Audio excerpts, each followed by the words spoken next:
Hey there, I'm Faye Pale. I'm a white-skinned, short, brown and silver-haired human, slowly becoming that, in a green long-sleeve top, standing against a traffic light post with a traffic light in the background that's just turned amber, green trees, and a gorgeous cloudy sky with blue sparking through, and hints of a sunrise. Day 4 of 100 suns, journey of 100 suns. I'm actually going to cross at the lights because my body will prefer that. Walked over to Ainsley Oval to do my video, but I realised on the way home that there were things that I missed out that I wanted to say. So, second take, which is actually on the corner of my street now. Principle 4, day 4. Hello, where's my brain? Eat plant-based foods. Eat plants. Fill your body with plants, I think. I can't remember if Rich's exact terminology, but you can go over to the Uncommon and check it all out. The other thing that I need to say is that I am coming to you from an inner city street, but on the unceded ancestral lands on which I currently dwell. And I know people do ask me this occasionally. The reason that I am not currently acknowledging who the traditional custodians of these lands are is that there's currently here on these lands a bid for native title. And I don't know at the moment what the conversations are between our First Nations elders and truth tellers, and it's not my place to say.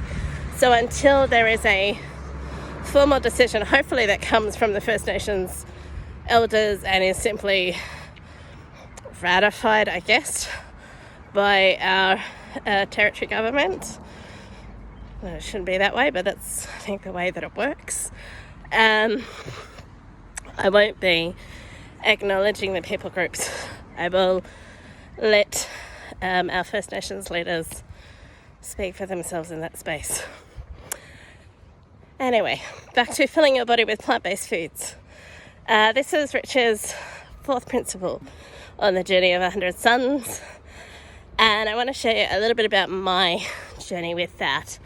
Back in 2017, I watched a documentary called Forks Over Knives. And if you Google, you can actually get that documentary free to stream on the website now, I think. I saw it on Netflix originally. It was really fascinating for me because I'd always been interested in vegan eating and vegan living. But I realised too in my own journey with it, it's not about a diet. It's actually about a lifestyle. And there goes the Woolies truck. When I looked at that documentary, some things rang true to me because it was actually, they were talking to doctors. They were talking about the science behind plant-based eating, talking about how animal protein is now known to contribute to lifestyle diseases. At the time I was very, very unhealthy. And so by my 40th birthday in 2017, there you go, there's my age, I had almost completely transitioned to a vegan diet. For a long backstory that I'm not going to go into, things fell off the wagon, but in 2020, when Rich was doing the Uncommon Challenge, I used that as an opportunity to get back on track. And I'm not that far off the wagon now, but certainly far enough off the wagon that it needs to become a bit more of a focused point for me. During the lockdowns the second lockdowns last year, the year before now, during the great Canberra grocery delivery crisis, speaking of grocery delivery trucks. I couldn't actually get a lot of the foods that I needed because not only am I actually found out I'm allergic to casein, which is the protein, the animal protein, also allergic to soy, which means that my diet becomes more limited and without the ability to go and get what I needed wherever I needed it. And the limitations of what Coles and Woolworths were capable of stocking, and the cost. It became really difficult. And it was the start of a slide. I was still walking 5 to 7 kilometres a day, but I was put on NSAIDs, which is a type of anti-inflammatory that it turns out my body can't process properly. My theory, though, is that it may well be that the amount of things that were in my diet that I knew were not good for me was probably adding to that mix. So given that, surgery is still very much in the cards for me across my lifetime, I need to get my body back into a better place. Certainly did lose weight, although it wasn't the aim of the exercise. It was the energy, just being able to keep up with things. So just a little tip from me. When I did the Uncommon Challenge, what I did was it was a 100-day challenge, and I looked at what I was currently eating, and I chose to, much the same as sugar as I spoke about yesterday with hydrating, I chose to titrate my diet.